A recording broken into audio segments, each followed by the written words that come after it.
Hello everyone, welcome to my YouTube channel. यहाँ पे मैं 4:15 उठ गई थी। तो यहाँ पे मुझे बायोलॉजिकल क्लास 11th का चैप्टर नंबर 2 बायोलॉजिकल क्लासिफिकेशन पढ़ना था। ये चैप्टर बहुत इंपॉर्टेंट है और मुझे इसे चैप्टर को 3 घंटे की मॉर्निंग रूटीन में ख़त्म करना है। बोलने को तो ये बहुत इजी चैप्टर लगता है, बट इसमें काफ़ी सारे नेम्स हैं और किंगडम्स हैं और इसमें एक्सेप्शंस भी बहुत सारे हैं। और क्या कहते हैं, इस चैप्टर को मैंने पहले तो वीडियो लेक्चर से पूरा रिवाइज़ किया। सुबह सुबह पढ़ने का सबसे ज़्यादा फ़ायदा तो यही होता है कि लाइक इजीली सब कुछ याद हो जाता है। और जितना पूरे दिन में प्रोडक्टिविटी नहीं निकल पाती पढ़ाई की, इतनी तो सुबह सुबह 4 5 6 बजे के आसपास इजीली सब कुछ याद हो जाता है। सो ये चैप्टर स्टार्ट होता है एरिस्टोटल और लीनियस से। फिर इसके 5 किंगडम क्लासिफिकेशन आते हैं। आर एच विटेकर सबसे इम्पोर्टेंट वाला जो है 1969 में जो उन्होंने दिया था। उसके बाद हमने किंगडम मोनेरा पे पढ़ा, बैक्टीरिया पढ़े, आर्की बैक्टीरिया, यू बैक्टीरिया, ये सब। फिर प्रोटेस्टा में यूग्लिनॉइड्स के बारे में पढ़ा, डायटम्स पढ़ा, पेनिसिलिन पढ़ा। उसके बाद किंगडम फंजाई में उसमें सारी चीज़ें थी, ड्यूटेरियोमाइसिटीज़, फाइकोमाइसिटीज़।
किसी चैप्टर को याद करने के लिए आप निमोनिक्स भी बना सकते हैं, like kingdom Protista. Kingdom Protista को याद कर सकते हैं आप dinosaur carrying eggs on a slippery place.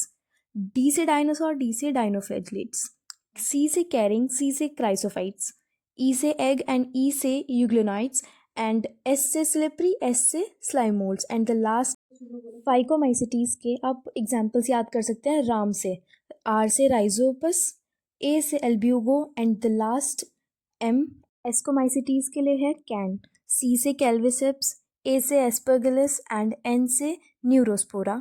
Viroids और वायरस में एक रिलेशनशिप भी होता है। Viroids equals to virus minus protein code. फिर आते हैं लाइकेन पे। लाइकेन होते हैं पॉल्यूशन इंडिकेटर्स जो कि SO2 के प्रेजेंस में ग्रो नहीं करते। तो यहाँ पर मेरी NCERT की रीडिंग भी कंप्लीट हो गई, लेक्चर भी। That's all for today. Subscribe for more.